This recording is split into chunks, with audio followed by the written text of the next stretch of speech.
ইমাম হুসাইনের জীবনের শেষ নামাজ, উনি কি এই নামাজটা শেষ করতে পারবে না? ইমাম হুসাইনের শেষ নামাজটা আপনি শেষ করার জন্য অনুমতি দেন না? আমার আল্লাহর কাছে বলেন না, আমার আল্লাহ তাআলা যেন হুসাইনের পাকের শেষ নামাজটা আদায় করার সুযোগটা দিয়ে দেয়। আমার নবী ডাক দিয়া কয়, খাতুনে জান্নাত ফাতেমা, জাননি আমার আল্লাহ তাআলা ঘোষণা করেছে আমার হুসাইনে পাক 2 রাকাত নামাজের 3টা সাজদা দুনিয়াতে দিবে, আর একটা সাজদা যেটা বাকি থাকবে কাল ময়দানে মাশরে আমার আল্লাহ তাআলা কুদরতি কদমের মধ্যে ইমাম হুসাইন সাজদাটা দিবে। ইমাম হুসাইনে পাক ততক্ষণ পর্যন্ত সাজদা থেকে মাথা মুবারক উঠাইবে না যতক্ষণ পর্যন্ত হুসাইনের নানার একটা উম্মত জাহান্নামে থাকবে।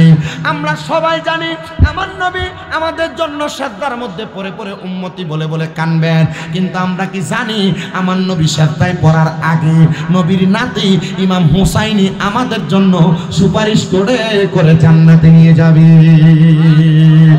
মা ফাতেমার নয়নে মনি হযরত আলীর জান, মা ফাতেমার নয়নে মনি হযরত আলীর জান, ইমাম হোসেন শহীদ হলো কারবালার ময়দান, ইমাম হোসেন বালার ময়দানে দয়াল নবীর জবানে কারবালার বয়ানে আওলাদে রাসূল শহীদ হবে হাদিসে প্রমাণ, ইমাম হোসেন শহীদ হলো দান, ইমাম হোসেন শহীদ হলো।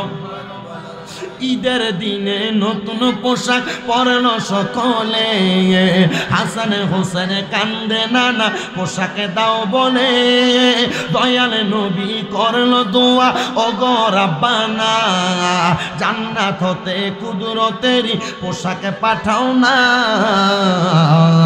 লাল সবুজের সেই পোশাকে কারবালার ঈশান, লাল সবুজের সেই পোশাকে কারবালার ঈশান, ইমাম হোসেন শহীদ হলো ময়দান, ইমাম হোসেন কারবালার ময়দান। লাল রঙের পোশাক হতে মাটি নিল হাতে, সেই মাটির কাহিনী হবে হুসাইনের সাথে, সিমর যখন করবে জবাই নিজের হাতে, মাটি রক্ত হয়ে মিলবে কারবালার সাথে, কারবালা হুসাইনের শাহাদাত ইলমে গায়েবের প্রমাণ, হুসাইনের শাহাদাত ইলমে গায়েবের প্রমাণ, ইমাম হোসেন শহীদ হলো কারবালার ময়দানে, ইমাম হোসেন শহীদ হলো।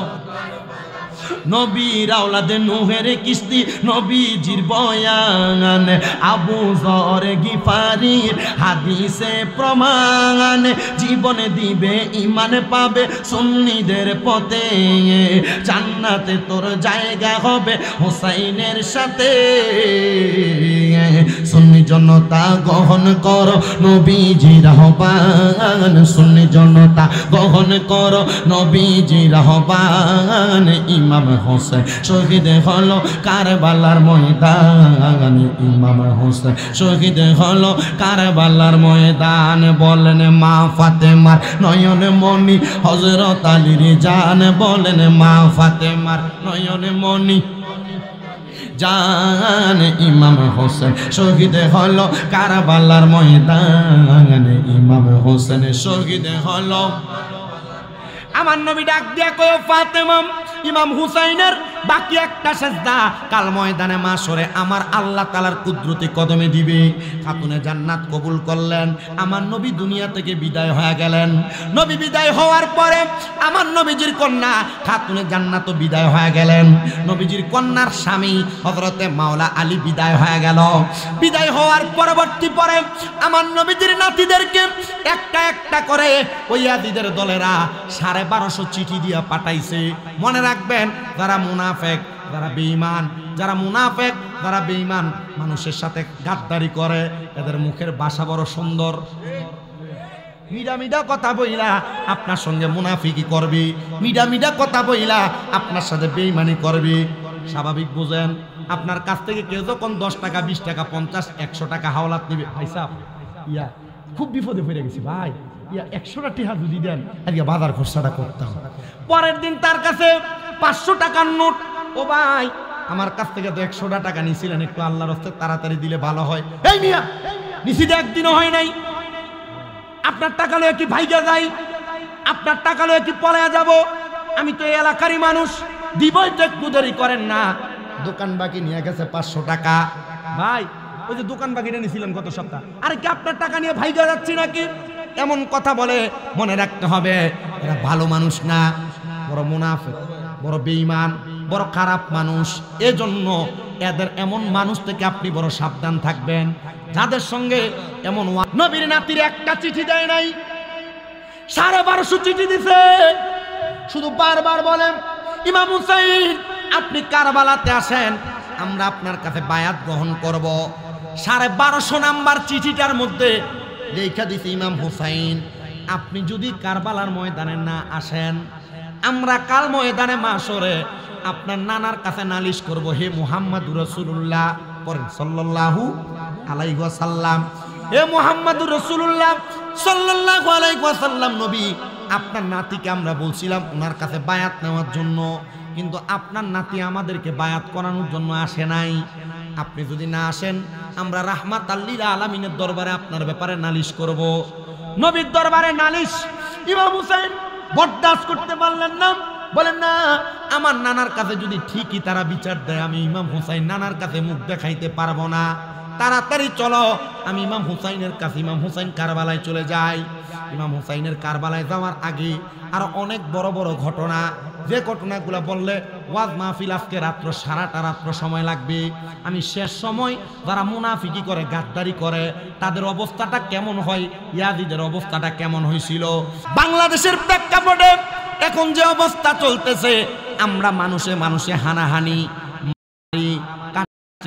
একজন আরেকজনের ক্ষতি করা, একজন আরেকজনকে ধ্বংস করার চেষ্টা আছে না নাই? আপনার কথার নমুনা বোঝা যায়, অরণ্যপুরের সব একবারে বালা মানুষ, খারাপ মানুষ একটাও নাই। দোকানে বৈশা বৈশা একজনের নামে গীবত করা, একজনের নামে পরনিন্দা করা, এক বন্ধু আরেক বন্ধুর কাছে আরেক বন্ধুর বদনাম করা। আপনারা বলেন, এমন বদনাম পরনিন্দা হয় কি হয় না? এ বাবা, আমি আপনাদেরকে একটু সাবলীল ভাষায় আজকের জান্নাতের বাগানে কয়েকটা আলোচনা বুঝাইয়া দিয়া যাব, যে আলোচনাগুলা শোনার কারণে আপনার ঈমান আকীদা দুরুস্ত হবে। কখনো আপনারা কোনো জায়গায় বসে কারোর ব্যাপারে কোনো খারাপ মন্তব্য করবেন না, যদিও আপনি তার দোষ সম্পর্কে জানেন, যদিও আপনি তার কোনো দোষ খারাপ গুণ সম্পর্কে জানেন। আল্লাহর নবী বলেন, দুনিয়ার জমিনের মধ্যে কোনো মানুষ যদি কোনো মানুষের কোনো খারাপ গুণকে গোপন রাখে, কোনো মানুষের ব্যাপারে কোনো বাজে কথাকে গোপন রাখে, কাল ময়দানে মাশরে আমার আল্লাহ তাআলা ওই ব্যক্তির গুনাহগুলা গোপন রাখবে। জোরে বলেন সুবহানাল্লাহ। এ যুবক ভাই, এ মুরব্বী বাবা, আপনারা যারা রাস্তা দিয়ে চলার সময় একজন আরেকজনের ক্ষতি করতে কোনো দ্বিধাদ্বন্দ্ব মনে করেন না, একজন আরেকজনের ক্ষতি করতে কোনো চিন্তা করেন না, এই ক্ষতির সমস্যাটা এখন থেকে নয়, দুনিয়ার প্রথম থেকে আদম নবী থেকে ঈসা নবী পর্যন্ত, আর আমাদের নবী মুহাম্মাদুর রাসূলুল্লাহ সাল্লাল্লাহু আলাইহি ওয়াসাল্লাম নবী পর্যন্ত, এখন পর্যন্ত আমরা যারা আছি, একজন আরেকজনের ভাই ভাই দ্বন্দ্ব, চাচা ভাতিজা দ্বন্দ্ব, বাবা ভাই বাবা চাচারা দ্বন্দ্ব। কারণটা কি? এই দ্বন্দ্বটা আদম আলাইহিস সালাতু ওয়াস সালামের সন্তান হযরতে আদম নবীর সন্তান শীশ আলাইহিস সালাতু ওয়াস সালামের পরবর্তী থেকে হয়ে আসছে। কিন্তু মুসলমান, এমন একটা দ্বন্দ্ব পৃথিবীর জমিনে হয়েছিল, যে দ্বন্দ্বটা লাগছিল কারবালার ময়দানে আমার নবীর কলিজার টুকরা নাতি হযরত ইমাম হাসান আর ইমাম হুসাইন রাদিয়াল্লাহু তাআলা আনহুর সাথে।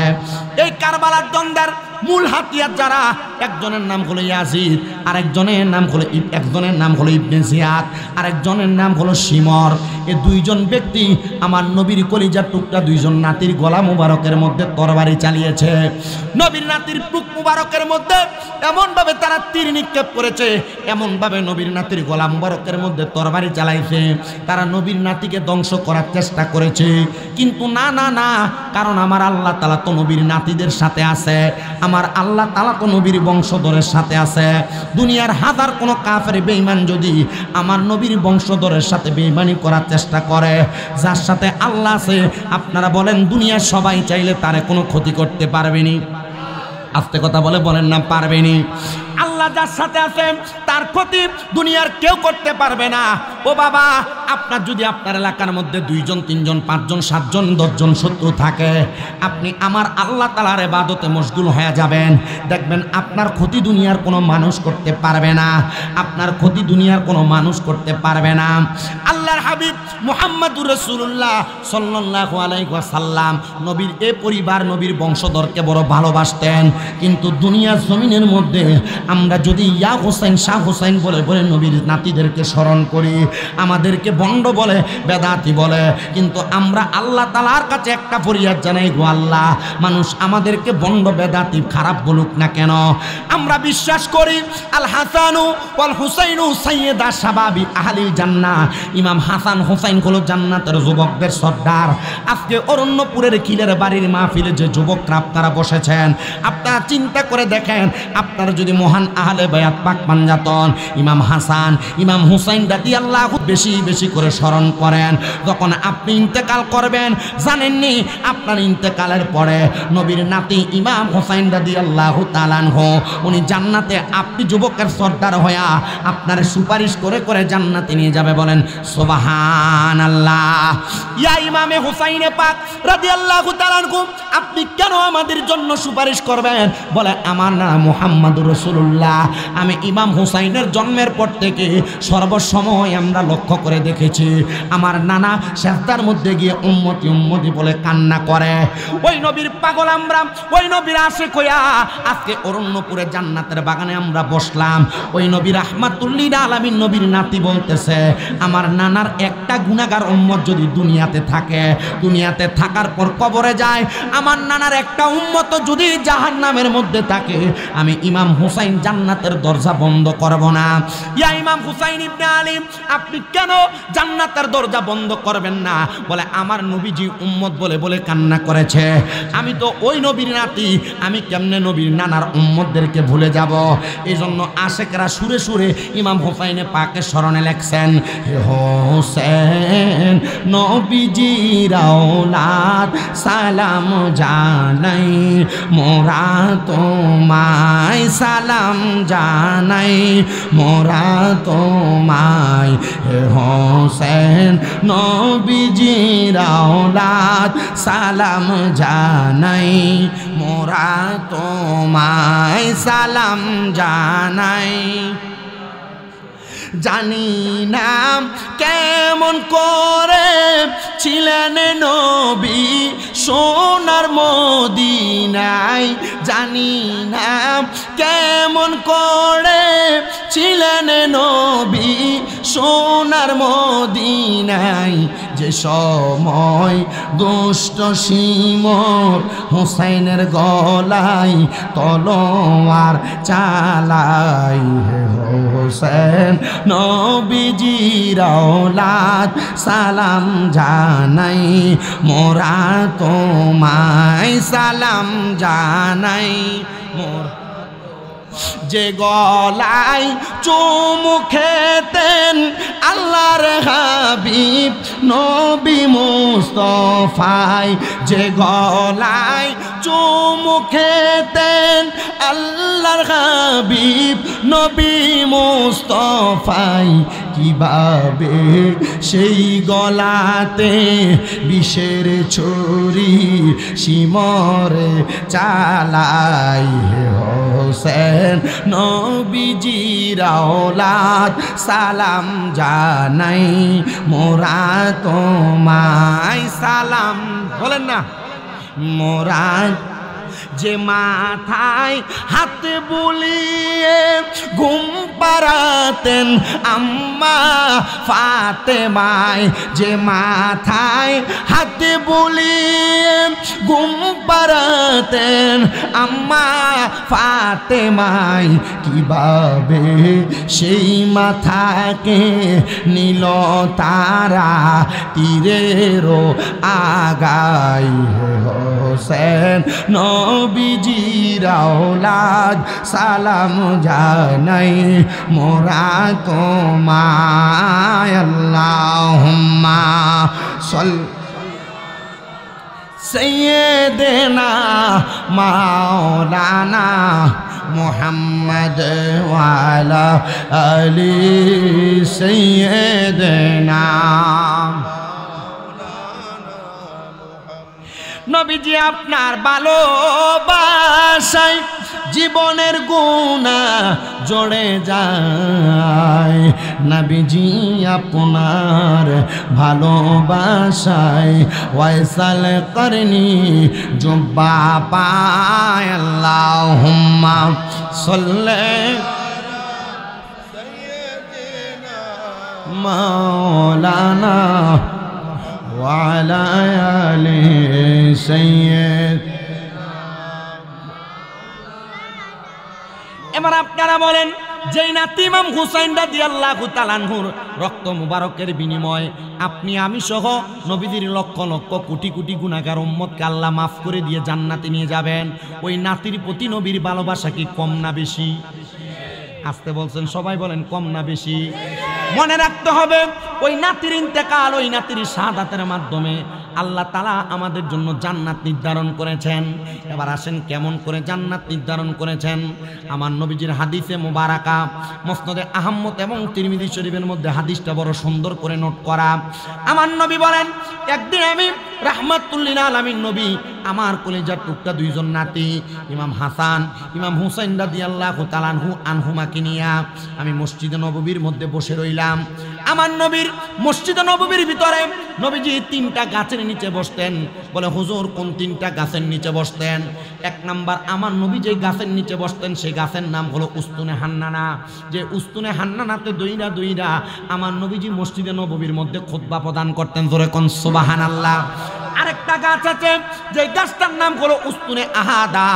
যে উস্তুনে আহাদার নিচে বৈশা বৈশা আমার দয়াল নবী রাহমাতুল লিল আলামিন নবীজি দূর দূরান্ত থেকে আমার নবীজির দরবারে যদি কোনো মেহমান আসতো, আমার নবী তাদের সঙ্গে বসে বসে কথা বলতেন।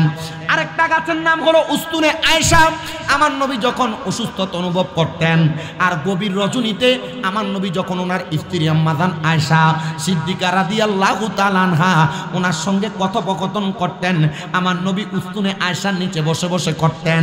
তারা মদিনায় গিয়েছেন, মদিনা শরীফের মধ্যে একটা জায়গা আছে নবীর রওজার পাশে, যে জায়গাটার নাম হলো রিয়াজুল জান্নাহ। আমি নিজে ওই রিয়াজুল জান্নাহর মধ্যে 10 রাকাত নামাজ আদায় করেছি। এ মুসলমান ইমানদার, ওই রিয়াজুল জান্নাহর মধ্যে মোটা মোটা 2-3টা পিলার দেখবেন। একটা পিলারের নাম হলো উস্তুনে হান্নানা, একটা পিলারের নাম হলো উস্তুনে আহাদা, একটা পিলারের নাম হলো উস্তুনে আয়েশা। এই 3টা পিলার আমার নবী যেগুলার নিচে বসে বসে কথা বলতেন। আমার নবী বলেন, একদিন আমি আমার ইমাম হাসান এবং হুসাইনকে নিয়ে আমি উস্তুনে আয়েশার নিচে বসলাম। মারহাবা জোরে পড়েন না। আমার নবী বলেন, আমি উস্তুনে আয়েশার নিচে বসলাম।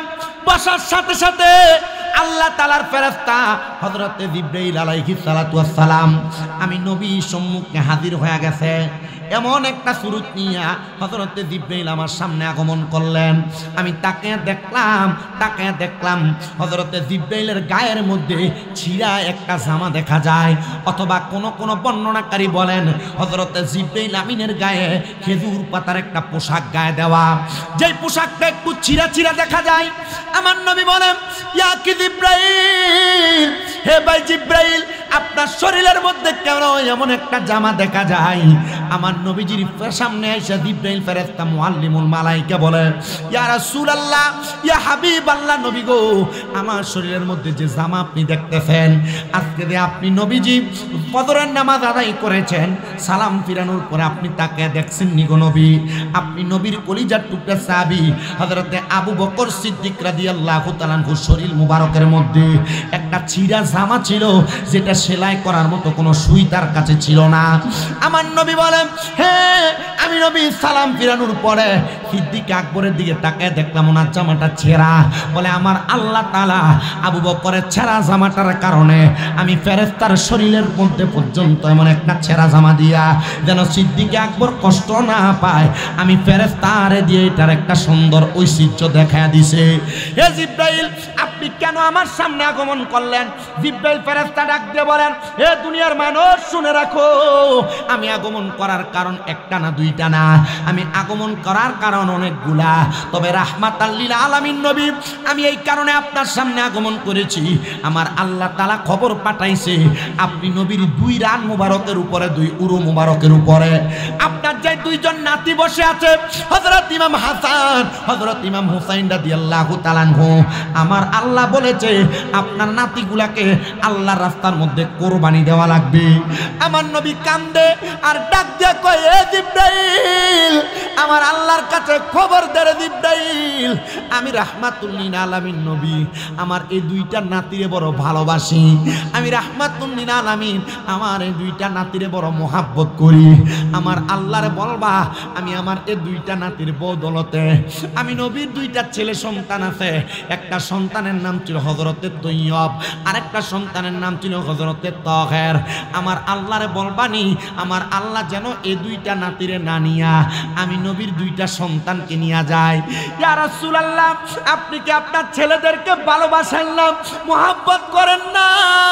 আমার নবী বলেন, অবশ্যই সব মা বাবা তাদের সন্তানদেরকে মোহাব্বত করে, আমি নবীও মোহাব্বত করি রে ফেরেশতা, জানিয়ে দাও আমার আল্লাহ তাআলা আমার নাতিদের বিনিময়ে আমার লক্ষ লক্ষ উম্মতরে জান্নাতি বানাইবো, কিন্তু আমার এই সন্তানগুলার বিনিময় তো আল্লাহ করবে না।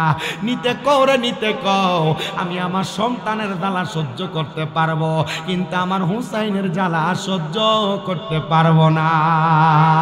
আরে হুসাইনেরই রক্তে গড়া আমাদের ইসলাম, হুসাইনেরই রক্তে গড়া আমাদের ইসলাম, ইসলামেরই জন্য তিনি দিয়ে গেলেন প্রাণ, বলেন ইসলামেরই জন্য তিনি দিয়ে প্রাণ, বলেন হুসাইনের রক্তে গড়া আমাদের ইসলাম, হুসাইনের রক্তে গড়া আমাদের ইসলাম, ইসলামেরই জন্য তিনি দিয়ে গেলেন প্রাণ, বলেন ইয়া হুসেন মারহাবা, শাহ হুসেন মারহাবা, ইয়া হুসেন হাবা, শাহ হুসেন মারহাবা, ইয়া হুসেন মারহাবা, হুসাইনের রক্তে গড়া আমাদের ইসলাম, ইসলামেরই জন্য তিনি দিয়ে গেলেন প্রাণ, বলেন ইসলামেরই দিয়ে গেলেন প্রাণ। আল্লাহ তাআলা হযরত জিবরাইলের কাছে আমার নবীজির খবরটা পাইয়া নবীজির কলিজার টুকরা দুইটা সন্তানকে আমার আল্লাহ তাআলা উঠে নিয়ে গেলেন। এবার অল্প কিছুদিন পরে আমার আল্লাহ তাআলা আবার ফেরেশতা জিবরাইলকে আমার নবীর কাছে পাঠাইলেন। জিবরাইল ফেরেশতা আমার নবীর কাছে এসে ডাক দিয়ে বলে, ইয়া রাসূলুল্লাহ, ইয়া হাবিবাল্লাহ নবী, আমার আল্লাহ বলছে আপনার দুইটা সন্তানকে আপনি দিয়ে দিয়েছেন, কিন্তু আপনার এই দুইজন নাতির মধ্য থেকে একজন নাতিকে ওই শুহাদায়ে কারবালার ময়দানে তারা দুষ্ট ইয়াজিদ শিমরের দলেরা মাথায় পাগড়ি লাগায়া শরীরে পাঞ্জাবি লাগায়া আপনার নাতির গলা মোবারকে ছুরি চালাইব। এ আমার যুবক ভাই, এ অরণ্যপুরের কিলের বাড়ি জান্নাতের বাগান মাহফিলের আমার মুরব্বী বাবা মুসল্লি বাবারা, ইয়াজিদের মতো ব্যক্তি শরীরে পাঞ্জাবি লাগায়া মাথায় পাগড়ি লাগায়া নবীর নাতির গলা মোবারকের মধ্যে ছুরি চালাইছে। এরা এজিদ বিদায়, এরা নবীর নাতির গলা মোবারকে ছুরি চালাইছে। বর্তমান সমাজে এমন কিছু দাড়িওয়ালা টুপিওয়ালা পাগড়িওয়ালা দেখা যায় যারা আমার নবীর মিলাদকে আমরা বেদাত বলে, আমার নবীর সালাতু সালামরে বেদাত বলে, আমার নবীর নূরকে অস্বীকার করে, আবার পূজা মণ্ডপের মধ্যে যাইয়া হিন্দুদের পূজার মধ্যে যায় তারা কীর্তন বলে, পূজা মণ্ডপের মধ্যে যাইয়া হিন্দুদের পূজা মণ্ডপের মধ্যে তাদের প্রশ্ন কত সুন্দর করে কি জানি কয় এটারে প্রসাদ খায়। এবার আপনারা বলেন যে মৌলবীরা নবীর নাতির গলা মুবারকে ছুরি চালাইছিল আর বর্তমান যুগে যে মৌলবীরা পূজা মণ্ডপে যায়, এদের মাঝে আর এজিদ বাহিনীর মাঝে কোনো পার্থক্য? এরা বলতেছে পূজা রোজা নাকি সমান। আমার বুঝে আসে না শ্রোতা কেন জুতা দিয়া তারা দৃষ্টি দিয়ে যায় না। কারণ নবীর নাতির গলা মুবারককে যে জিদ বাহিনী ছুরি চালাইছে, এদের শরীরে পাঞ্জাবি ছিল, মাথায় টুপি আর পাগড়ি ছিল। আর বর্তমান জামানায় যে মৌলবীরা কয় পূজা রোজা বাই বাই, হিন্দু মুসলিম বাই বাই, এরা জানেন আল মুসলিম আখুল মুসলিমিন, মুসলমান মুসলমান বাই বাই। আর এরা মানুষকে টুপি পাঞ্জাবি লাগাইয়া মানুষকে বুঝাইতেছে যে হিন্দু মুসলিম বাই বাই। না না না, বিদুর্মীরা আমাদের ভাই হতে পারে না। তারা তাদের ধর্ম পালন করবে, আমরা আমাদের ধর্ম পালন করব।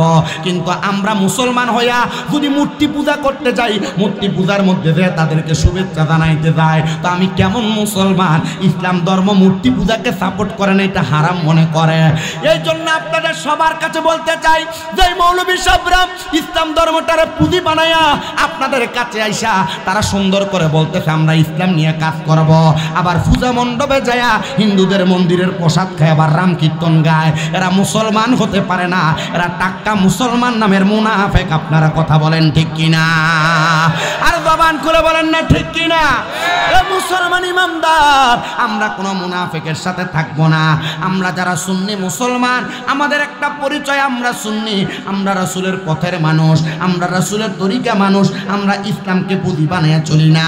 আমাদের কাজ হলো নবী প্রেমের কথা বলা। আমরা বলবো যে ব্যক্তি নবীর নূর মানবে, যে ব্যক্তি নবীর হাজির ও নাজির মানবে, যে ব্যক্তি আমার নবীর দাঁড়ায় সালাম দেওয়ার পক্ষে থাকবে, আমরা তার পক্ষে কথা কোন না ঠিক কিনা?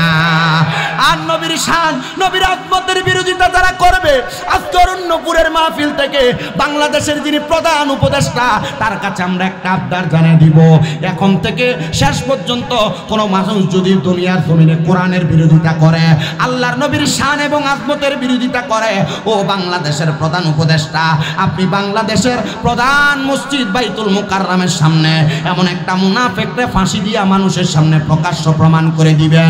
নবীর বিরুদ্ধে কথা বললে, কোরআনের আইনের বিরুদ্ধে কথা বললে, আল্লাহর নবীর শানে বেয়াদবি করলে তার একটাই শাস্তি, ফাঁসি ফাঁসি ফাঁসি। আমরা চাই কি চাই না? মুনাফিকি বন্ধ করতে হবে। কথা বলে না কেন? আল্লাহর নবীর নাতির গলা মুবারকে যারা ছুরি চালাইছিল, তার মাথায় পাগড়ি, শরীরে পাঞ্জাবি, মাথায় টুপি ছিল, কিন্তু তারা নবীর নাতির গলা মুবারকের মধ্যে ছুরি চালাইছে। তো বর্তমান যুগে হিন্দুদের পূজা মণ্ডপে যায়া রোজার পূজা সমান বলে, হিন্দুদের পূজা মণ্ডপে যায়া এদের পূজার কীর্তন গায়, হিন্দুদের পূজা মণ্ডপে যায়া এদের পূজার প্রসাদ খায়। তার মানে বোঝা যায় এজিদ আর এদের মাঝে কোনো পার্থক্য নেই। আপনি বলতে ভয় পাচ্ছেন? কষ্ট হচ্ছে? আর এদের দলের মানুষই বলে, এরা যে কথা বলতেছে এরার কারণে আমরাই মুখ দেখাইতে পারি। এরার এক বক্তা স্টেজে বসে বলতেছে, আল্লাহর হাবিব সাল্লাল্লাহু আলাইহি সাল্লামের কলিজার টুকরা স্ত্রী মা খাদিজাতুল কুবরা, ই নাকি জীবনে নামাজই পড়ে নাই। আরে নবীর স্ত্রী যদি নামাজ না পড়ে আমরা পড়বো কেমনে? এরা ফতোয়া দিচ্ছে নবীর স্ত্রী নাকি কোনোদিন পর্দা করে নাই, নবীর স্ত্রী নাকি কোনোদিন রোজা রাখে নাই। আরে বলে কি পাগল? আর আল্লাহর হাবিব সাল্লাল্লাহু আলাইহি সাল্লামের কলিজার টুকরা পেয়ারা স্ত্রী উনি নামাজ পড়েছেন নবীজির সাথে এক জামাতে। মারহাবা কন্যা। নবীজি ঘরের সামনে নামাজ পড়তেন আর নবীজির পেছনে মা খাদিজাতুল কুবরা নামাজ পড়েছেন। আপনি এগুলা দেখেন না? তার মানে বোঝা যায় এরা কোরআন চোর, এরা হাদিস চোর, এরা নবীজির শান আজমতের বিরোধিতা করতে এরা খুব খুশি হয়। মনে রাখতে হবে, আল্লাহর কোরআন, রসুলের পাকের হাদিস আমাদেরকে শ্রেষ্ঠ ধর্ম ইসলামটাকে এমনভাবে প্রেজেন্টেশন করেছে যে ইসলামের মধ্যে কোনো ত্রুটি নাই, যে ইসলামের মধ্যে কোনো খুঁত নাই। ওই ত্রুটি আর খুঁত ছাড়া ইসলামের মধ্যে যারা খুঁত ঢুকাইতে চায় এরা মানুষ না, এরা মুনাফিক, এরা মুসলমান না, এরা মুনাফিক। মনে রাখতে হবে, এরা এরা ওয়াজের স্টেজে বসে কত সুন্দর ফতোয়া দেয়। 1900 কত সাল জানি? 89। কত সুন্দর মিছা কথা কই স্টেজের ভিতর বইয়া বইয়া। এর একটু লজ্জা লাগে না? শরম লাগে না? আল্লাহ তাআলা এমন লজ্জা, শরম আর হায়া আমাদের ভিতরে বেশি বেশি দান করে। হায়া লজ্জা যার নাই তার ঈমান নাই। ঈমান, লজ্জা ঈমানের অঙ্গ। যার লজ্জা নাই তার কি নাই? জোরত কয় না, যার লজ্জা নাই তার ঈমান নাই। আল হায়াউ শুবাতু মিনাল ঈমান, লজ্জা ঈমানের অঙ্গ। তো লজ্জাই নাই যার, ঈমানও নাই তার, যার ঈমান নাই তার সাথে আমরা চলা ফেরা ওঠা বসা কোনো কিছু হইতে পারে?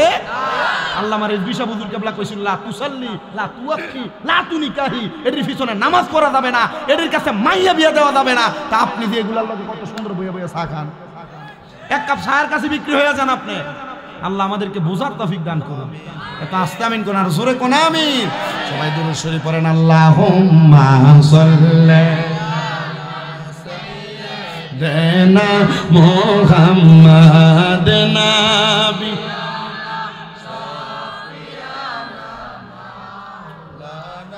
মোহাম্মদ আল্লাহ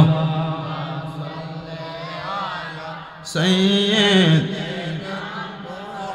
মদনাবিয়ানা শাফিয়ানা মাও আমরা সবাই হাজির হইলাম দয়াল নবীর মাহফিলে হায়রে দয়া করে কবুল করেন নূরে নবীজি আমরা রে আল্লাহুম্মা সাল্লি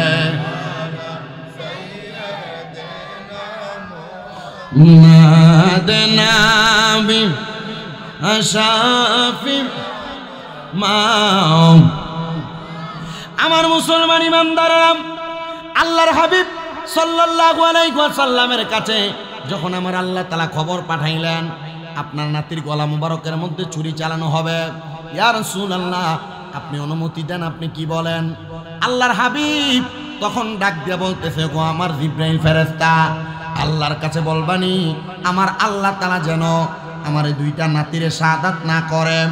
এবার জিবরাইল বলেন, ইয়া রাসূলুল্লাহ আপনার নাতি কারবালার ময়দানের মধ্যে শাহাদাত হওয়ার কারণে আপনার নাতির গলা মোবারক দিয়ে যত ফোঁটা রক্ত মাটির মধ্যে পড়বে, আপনার নাতির শাহাদাতের প্রত্যেক ফোঁটা রক্ত মোবারকের বিনিময়ে আমার আল্লাহ তাআলা ইমাম হুসাইনে পাকের প্রত্যেক ফোঁটা রক্ত মোবারকের বিনিময়ে আপনার লক্ষ লক্ষ কোটি কোটি গুনাহগার উম্মতকে মাফ করে দিবে। আল্লাহর নবী বলেন আলহামদুলিল্লাহ। নবী নাতিরে তো ভালোবাসেন, মুহাব্বত করেন, উম্মতের কথা বলার কারণে আপনি বললেন আলহামদুলিল্লাহ। আমার নবী বলেন না রে না, আমি নবী ঘোষণা করলাম শাফাআতি লি আহলিল কাবাইরি মিন উম্মতি, আমার উম্মতের মধ্যে কবিরা গুনাহ করনেওয়ালা উম্মত যেটা আমি নবী সেটার জন্য সুপারিশ করব। ইয়া রাসূলুল্লাহ ও মায়ার নবী, আমার আল্লাহ তাআলা খবর পাঠাইছে আপনার কলিজার টুকরা নাতি ইমাম হুসাইন যখন শাহাদাত বরণ করবে, আল্লাহ তাআলা হুসাইনে পাককে জীবনের শেষ নামাজ আদায় করার একটা সুযোগ দিবে, 2 রাকাত নামাজ। মারহাবা বলেন না? ওই 2 রাকাত নামাজ অন্য কোনো ওয়াক্তের নামাজ না, ওই নামাজটা হলো আসরের নামাজ। কয় রাকাত? কি আসরের নামাজ কি আসলে 2 রাকাত? কয় রাকাত? ইমাম হুসাইন আপনি কেন 2 রাকাত পড়লেন? কারণ ইমাম হুসাইনের বাড়ি মদিনায়, উনি গেছেন কুফায়, মুসাফির হয়ে যাওয়ার কারণে ফরজ নামাজ 4 রাকাত কইরা কইরা যে ফরজ নামাজ, এই 4 রাকাত নামাজকে কসর আদায় করা লাগে যারা মুসাফির, 2 রাকাত করে। ধরেন আপনি কুমিল্লা থেকে ঢাকা গিয়েছেন, ঢাকা যাওয়ার কারণে আপনি মুসাফির, কি কথা কন না, কি রওনা দিয়েছেন ফজরের পরে, যায়া সেখানে যোহরের নামাজ পড়বেন 4 রাকাত না, কত? মুসাফির হওয়ার কারণে আপনি আসরের নামাজ পড়বেন 2 রাকাত, মাগরিবের নামাজ 3 রাকাত ফরজই পড়বেন, এশারের নামাজও পড়বেন আপনি 2 রাকাত। ও মুসলমান ইমানদার, এ নবীর উম্মতের দল, এই ফরজ নামাজগুলো আপনার জন্য ক্ষমা করা হয়েছে কসরের নামাজ হিসেবে। এই মাসালাটা একটু জানা রাখবেন, যারা মুসাফির তাদের জন্য এই মাসালাটা বড় সুন্দর, যারা সফরে যাবেন এই মাসালা বড় সুন্দর। আপনার জন্য ফরজ নামাজকে মওকুফ করা হয়েছে। আবার যদি কেউ রোজা রাখেন, এমন মুসাফির হয়ে আছেন, দূরে যাচ্ছেন 200-300 কিলোমিটার দূরে, রোজা রাখতেও যদি কষ্ট হয়, আল্লাহর নবী বলেন মুসাফিরের জন্য তখন সফর অবস্থায় রোজা মাফ আছে, তবে মুসাফির যখন মুসাফিরি শেষ করে বাড়িতে আসবে তখন সে রোজা আদায় করা লাগবে। এগুলা হলো মাসালা, এগুলা যাই না নিবেন, বুঝা নিবেন। আমরা যখন কুমিল্লা আলিয়া মাদ্রাসায় আলিমে পড়ি, ইন্টার ফার্স্ট ইয়ারে পড়ি, তখন আমাদেরকে সুন্দর একটা কিতাব, যে কিতাবের নাম শরহে বেকায়া, ওই শরহে বেকায়ার প্রথম এবং দ্বিতীয় খণ্ড আমাদেরকে 2টার ইন্টার ফার্স্ট এবং সেকেন্ড ইয়ারে পড়ানোর সময় আমাদেরকে মাসালাগুলা সুন্দর করে শিখিয়ে দেওয়া হয়েছে। আবার যখন হাদিস শরীফ পড়ার জন্য আমরা যখন ফাজিল ক্লাসে উঠলাম, তিরমিজি শরীফ যখন আমাদেরকে পড়ায়, তখন আমাদেরকে সুন্দর করে মাসালাগুলা আল্লাহ নবীর হাদিস থেকে বোঝাইছেন। আবার এখন যখন কামেলে ক্লাস করতেছি, ফিকহ নিয়ে মুফতি হওয়ার জন্য আর মাত্র অল্প কয়েকটা সময় বাকি আছে, এই বছর ফাইনাল পরীক্ষা দেওয়া লাগবে মুফতি হওয়ার জন্য।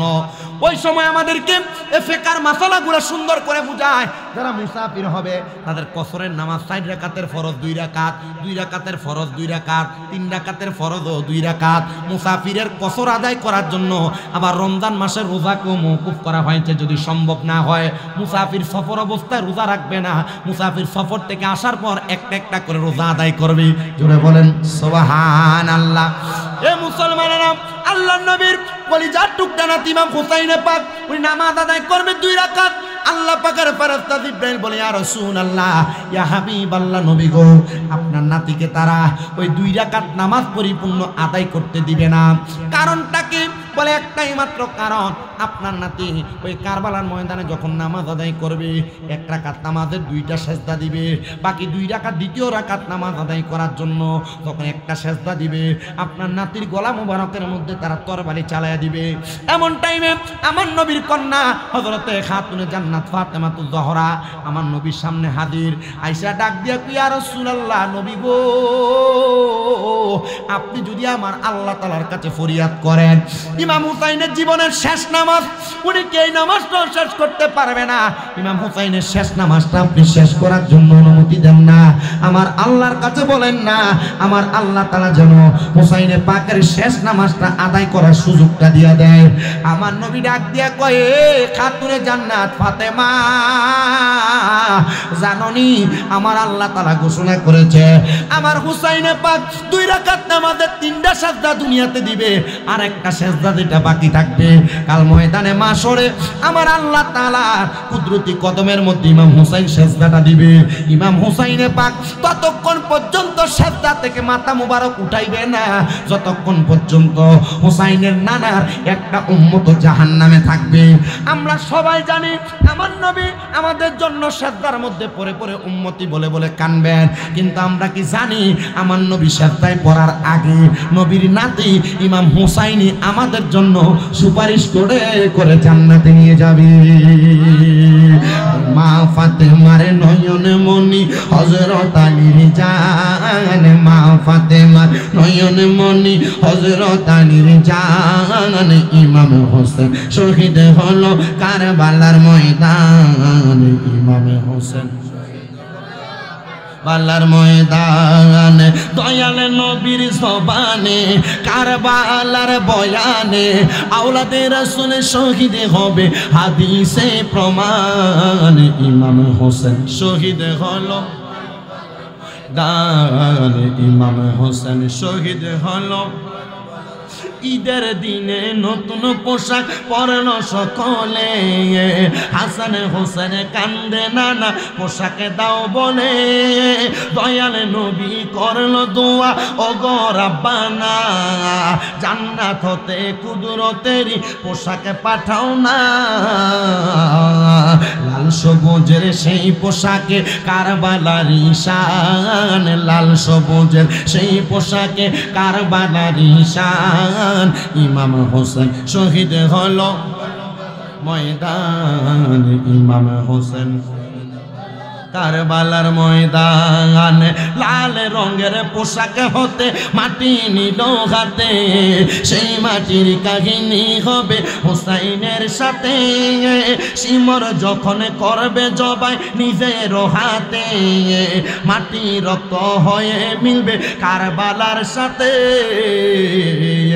কারবালা হুসাইনের শাহাদাত ইলমে গায়েবের প্রমাণ, হুসাইনের শাহাদাত ইলমে গায়েবের প্রমাণ, ইমাম হোসেন শহীদ হলো কারবালার ময়দানে, ইমাম হোসেন শহীদ হলো।